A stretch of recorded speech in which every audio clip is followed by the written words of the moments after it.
Et voilà, bonjour, bienvenue à cette deuxième journée de 10 jours de prière 2024.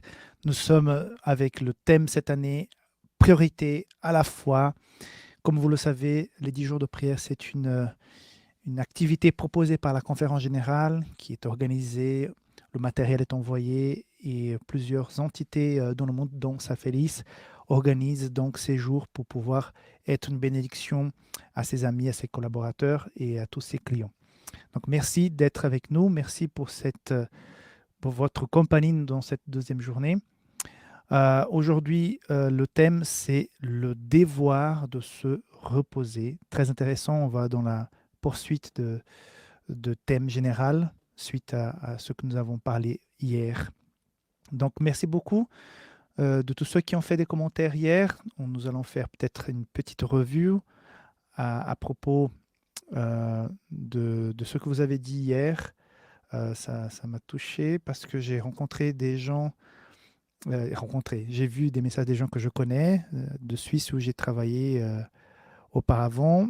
Alors, on va voir. Donc, merci beaucoup, pasteur, pour ce message. Pierrette, je ne sais pas qui c'est. La sœur Augsburger de Sion en Suisse. Qui m'envoie un petit coucou. Donc, je suis heureux aussi de te rencontrer, écran interposé. Ce n'est pas ma femme qui a chanté hier, hein. C'est une belle voix, mais ce n'est pas ma femme qui a chanté. Merci aussi, pasteur. J'ai vraiment aimé votre présentation. Et là, j'ai aussi des demandes de prière. Il y a Marie-Christine Laurence qui demande qu'on prie pour plusieurs personnes. Donc, je voudrais juste vous rappeler que, comme je vous ai dit, vous pouvez utiliser notre formulaire de demande de prière qui est en bas dans la description de cette vidéo. Donc, si jamais vous avez une question, vous avez une demande de prière, vous remplissez ce formulaire. Il arrive donc à notre collègue qui reçoit toutes les demandes et elle va dispatcher à tous ceux qui font partie le groupe d'intercession de prière Safelis.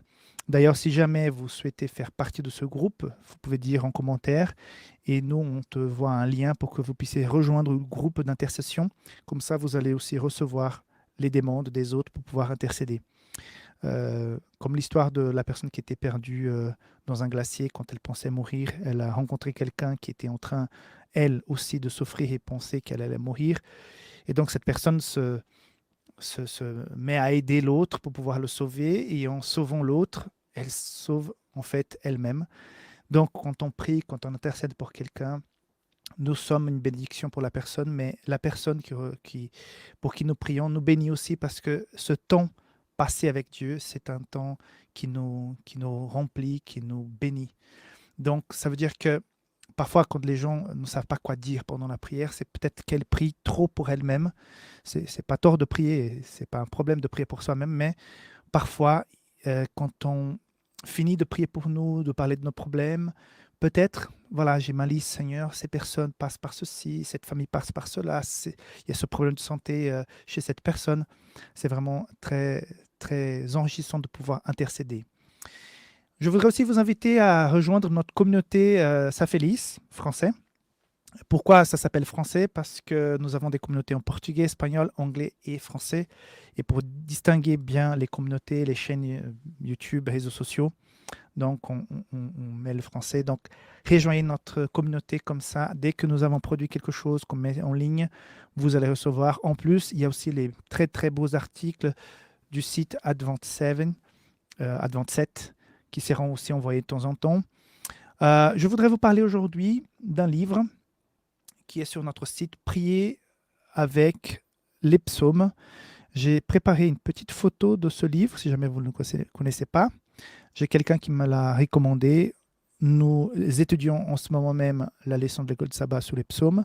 Et voilà que Prier avec les psaumes, c'est l'ouvrage qui tombe à pic par rapport aux 10 jours de prière, mais aussi par rapport à l'école de sabbat. Donc, sur publicationadventiste.com, si vous êtes en Europe, vous pouvez donc l'acquérir. Si jamais vous n'êtes pas en Europe, vous pouvez aussi visiter et savoir un peu de nos produits à travers de safelis.com. Certains livres ne sont pas disponibles sur ce site. parce que pour le monde entier, il y a seulement certains titres qui sont disponibles, mais pour l'Europe, comme j'ai dit, publicationadventiste.com. Si jamais vous voulez me suivre sur les réseaux sociaux, voici comment le faire à travers mon nom. Voilà, nous allons entamer donc notre étude pour cette deuxième rencontre. Bien sûr que nous allons nous préparer avec un chant. J'ai préparé ce chant que j'apprécie particulièrement. Souffle, souffle de Dieu. Ça tombe à pic aussi par rapport au thème que nous allons aborder. Donc je vous invite à vous préparer en chantant ce petit chant.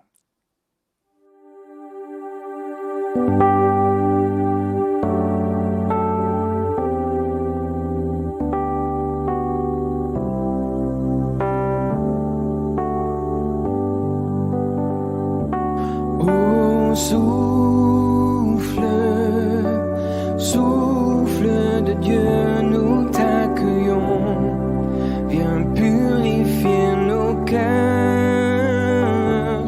Oh, souffle, souffle de Dieu, nous t'accueillons. Viens purifier nos cœurs. Rends-nous souples devant toi, à l'écoute de ta voix. Rends-nous sensibles à ton cœur. Sois le roi, sois le Seigneur. Oh, souffle, souffle de Dieu, nous t'accueillons. Viens purifier nos cœurs. Oh, souffle, souffle de Dieu, nous t'accueillons. Viens purifier nos cœurs. Quand ton peuple s'humilie, renouvelle en lui ta vie. Chasse l'orgueil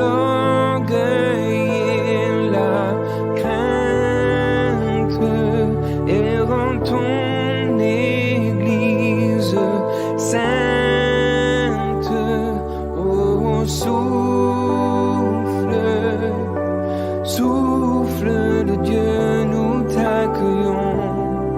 Viens purifier nos cœurs. Oh, souffle, souffle de Dieu, nous t'accueillons. Viens purifier nos cœurs.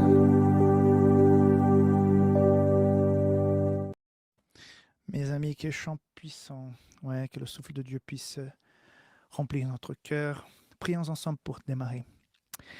Voilà, Seigneur notre Dieu, nous sommes ici pour ce temps de partage, que tu puisses continuer à nous bénir par ta parole, par les réflexions qui seront partagées, par les chants, le temps de prière. Oh Seigneur, merci beaucoup parce que nous t'avons, toi, comme notre Sauveur, notre ami. Que la réflexion de ce soir puisse nous inspirer à continuer à marcher à côté de toi, en chemin vers l'éternité, Seigneur. Merci beaucoup au nom de Jésus. Amen.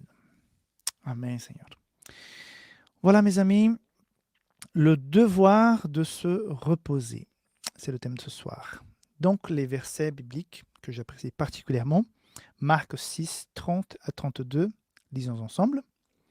Les apôtres se rassemblèrent autour de Jésus et lui racontèrent tout ce qu'ils avaient fait et tout ce qu'ils avaient enseigné. Jésus leur dit, « Venez à l'écart, dans un endroit désert, et reposez-vous un peu. » En effet, il y avait beaucoup de monde qui allait et venait, et ils n'avaient même pas le temps de manger.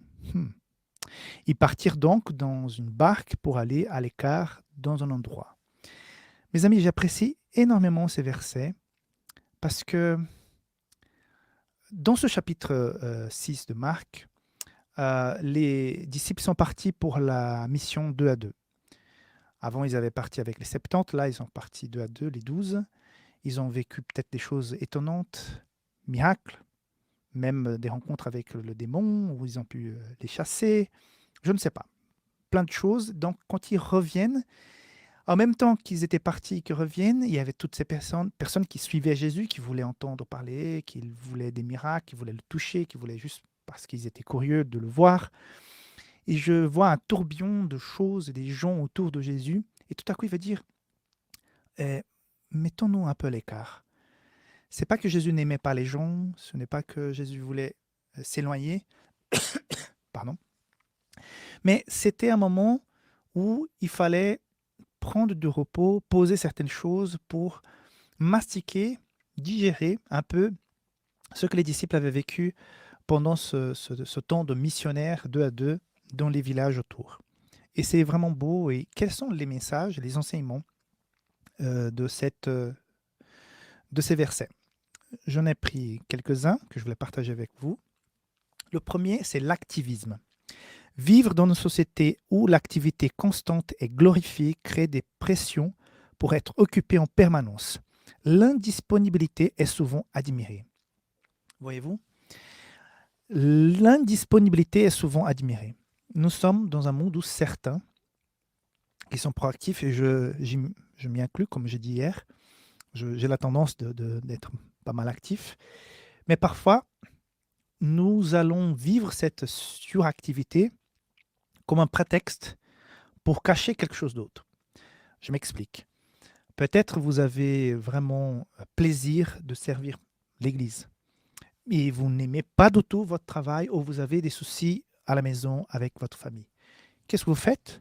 Vous plongez dans l'Église. J'ai connu des gens qui avaient même 6 responsabilités différentes dans l'Église. La personne était chaque rencontre, chaque culte, chaque sabbat, très, très, très occupée. Et elle faisait un peu de tout. Et c'est vrai qu'à quelque part, ça attire l'admiration. Oh, que cette personne est dévouée et tout. C'est bien. Mais est-ce que cette suractivité cet activisme n'est pas en train de cacher quelque chose?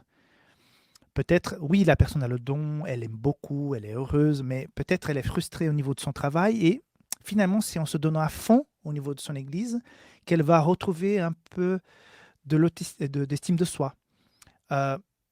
C'est bien, mais ce n'est pas la solution. Ou bien, tout simplement, vous voyez que le regard des gens change parce que vous faites beaucoup et peut-être donc vous faites encore plus pour pouvoir attirer de regards d'admiration. Ce sont des pièges parce que en rentrant dans l'activisme, la suractivité, le danger, c'est qu'on fasse les choses de façon mécanique, comme on va voir tout à l'heure. Donc, est-ce que je parle aujourd'hui à des gens qui sont dans une suractivité, dans l'activisme, pour fuir autre chose?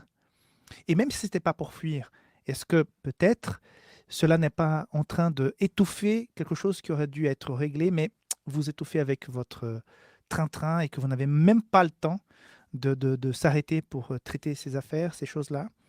Et l'indisponibilité est souvent admirée. Donc, il faut faire très attention aussi quand on fait des éloges à des gens qui travaillent beaucoup. Et c'est de mesurer ça pour que ça ne soit pas un piège pour cette personne. Hein. Deuxième réflexion, oublier de goûter aux meilleurs instants.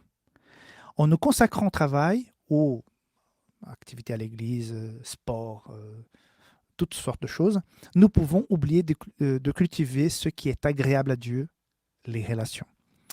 Avec l'âge, avec la maturité, on découvre des choses. Et moi, j'ai découvert une chose depuis que j'ai perdu des gens que j'aime, que les meilleurs moments que j'ai pu passer de ma vie, ce n'était pas dans un grand voyage, dans un pays distant, ce n'est pas quand j'ai pu acquérir des choses qu'on voulait tous, ce n'est pas en portant des beaux habits ou achetant des jolis cadeaux. Les meilleurs moments de la vie, c'est quand on est assis, en train de bavader, de sourire, de rigoler et de passer du bon temps avec nos amis, avec les gens qu'on aime, avec notre famille. Vous savez, on n'a pas besoin d'aller en Alaska ou en Patagonie pour vivre un moment heureux parce que vous découvrez quelque chose. Ça, c'est bien, aucun souci. Mais les meilleurs moments de la vie, ce sont les moments de relation avec des gens qu'on apprécie, qu'on aime, avec qui nous avons vraiment la joie de partager ces instants. Si je pouvais revenir dans le temps, j'aurais passé beaucoup plus de temps assis avec des gens qui ne sont plus là. Et j'aurais posé d'autres questions, j'aurais écouté davantage, entendu ce qu'elles avaient à dire sur certaines choses, vraiment apprécié.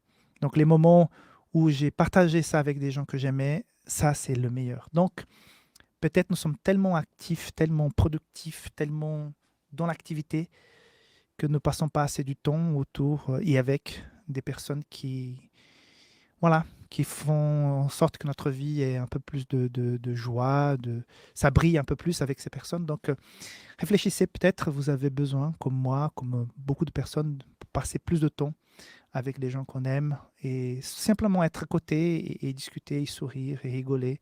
Ça, c'est vraiment le meilleur. Et par rapport à notre relation avec Dieu, ce temps qu'on passe dans la réflexion, dans la méditation, c'est vrai qu'on peut, moi je suis pasteur, donc je peux prêcher dans l'église, c'est un exercice que j'apprécie beaucoup. Préparer la prédication, présenter la prédication, voir l'impact dans la vie des personnes.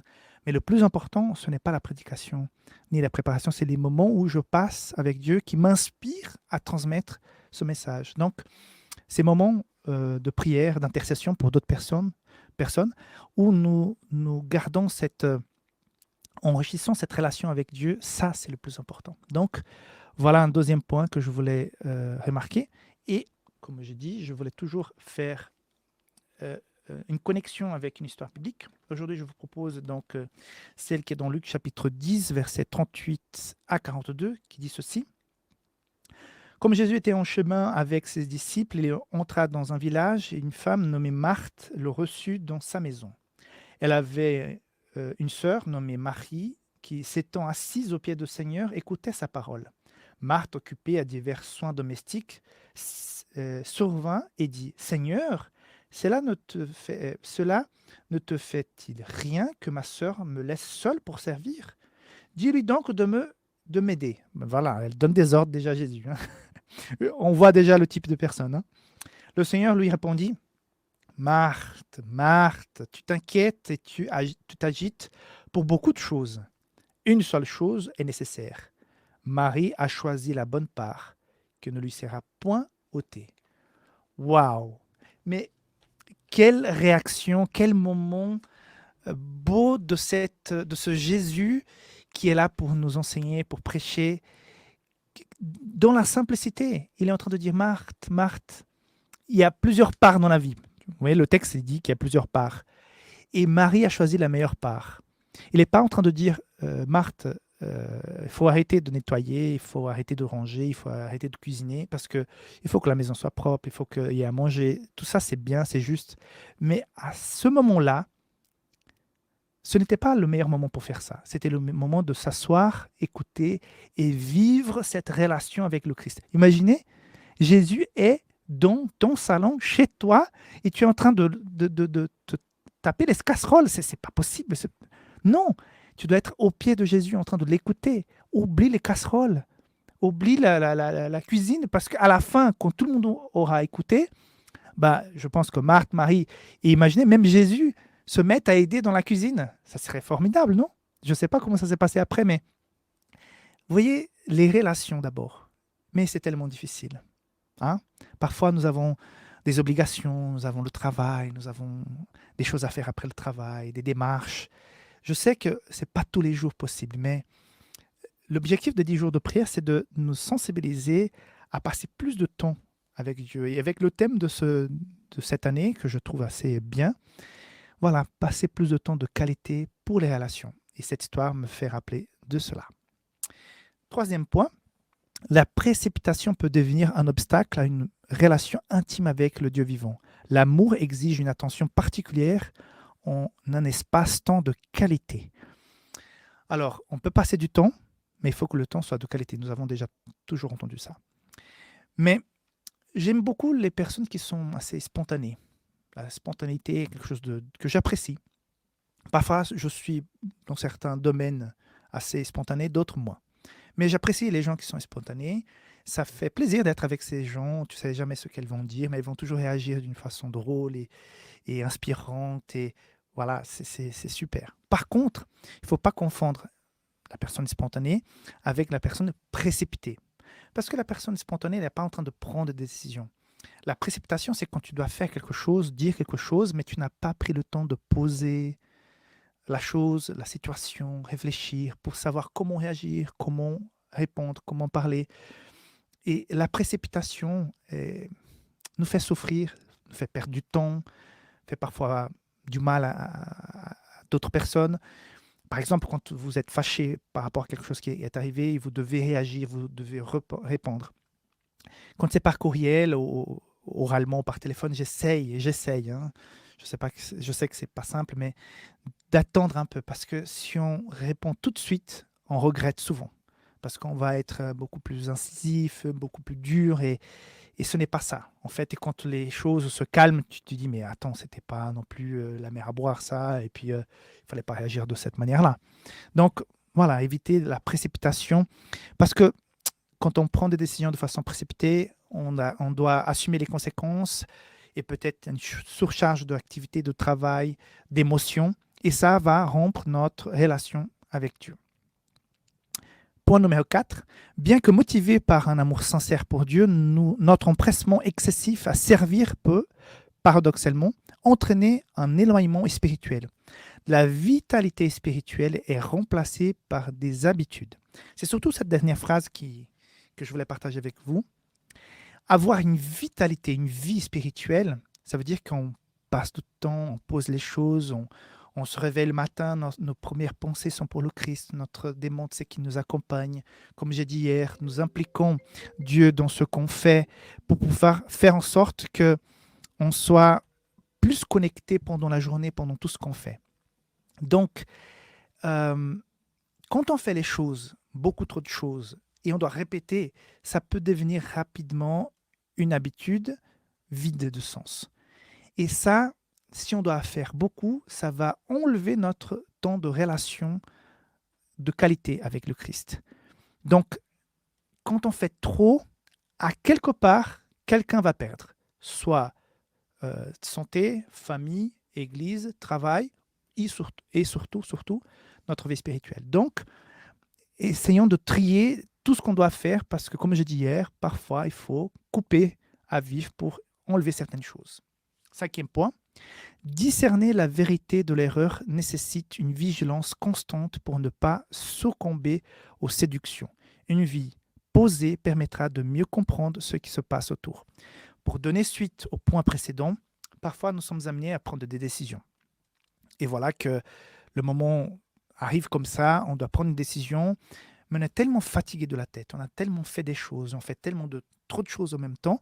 Tout à coup, il y a une décision importante, une démarche qu'il faut faire, une réaction qu'il faut avoir, parce que voilà, le temps est compté. Mais on est tellement fatigué parce qu'on fait tellement trop.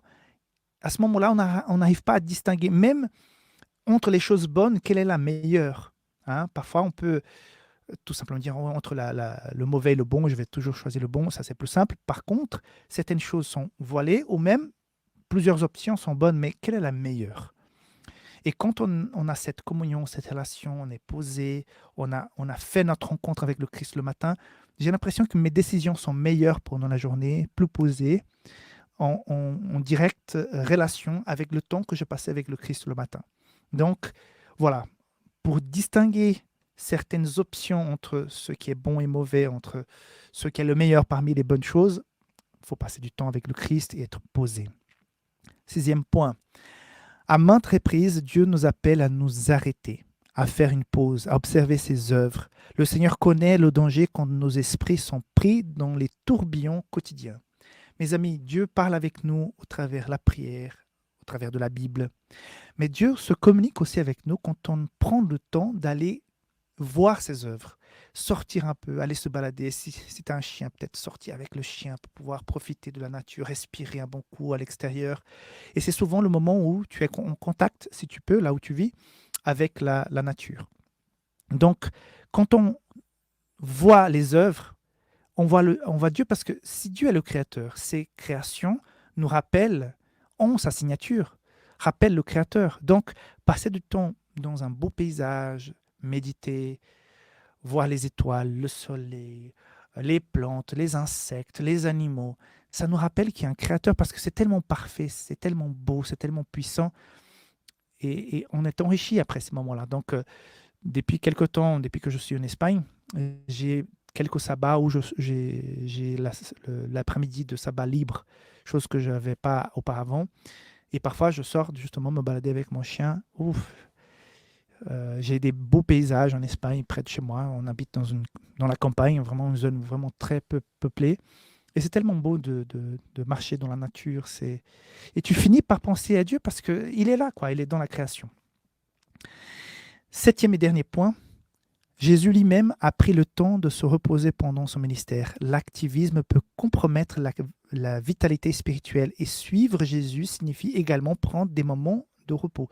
Je suis en train de dire tout simplement, si Jésus l'a fait, qui sommes-nous pour ne pas le faire, pour ne pas prendre des temps de repos? Donc, c'est peut-être, aujourd'hui, je parle à quelqu'un qui est extrêmement actif et qui se sent coupable quand il n'est pas en train de faire quelque chose, parce que je suis le premier à me sentir comme ça.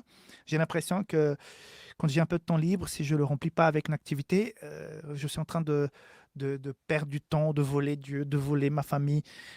Donc, parfois, je dois faire la police envers moi-même, de prendre ce temps, de dire, voilà, je me repose. Et souvent, la lecture m'aide beaucoup. C'est vrai que je me repose physiquement, mais peut-être ça m'inspire, ça me permet de m'évader dans ma tête. La lecture est une bénédiction, hein. Et voilà que Jésus, voilà, je trouve ça tellement beau qu'il prend ses disciples, qui va à l'écart, qui s'inquiète de leur état de santé morale, physique. Ils voient qu'il y a beaucoup trop de bruit, qu'ils ont vécu quelque chose de fort. Il faut qu'ils aient le temps de partager dans le calme. J'imagine ce moment où Jésus qui rit des choses que les disciples racontent autour de ce cercle. Peut-être il y avait un feu au milieu, j'en sais rien, mais voilà, j'ai envie d'imaginer ce Jésus qui rit, qui est là et qui partage avec ses disciples. C'est tellement beau. C'est ça l'essentiel, en fait, comme dans l'histoire de Marthe. Donc, ma conclusion par rapport au message d'aujourd'hui, c'est alléger nos activités pour gagner en qualité spirituelle. Voilà le résumé, une seule phrase. Donc, j'espère que ce message puisse avoir de l'écho chez toi et que tu puisses peut-être prendre une partie, une- une- un point de ces 7 que j'ai présentés et appliquer à ta vie et avoir peut-être envie de prendre des décisions, de faire des changements dans votre façon de vivre. Comme hier, je t'invite maintenant à prendre un temps pour pouvoir prier et dire au Seigneur que tu l'aimes énormément et que tu souhaites passer plus de temps avec lui.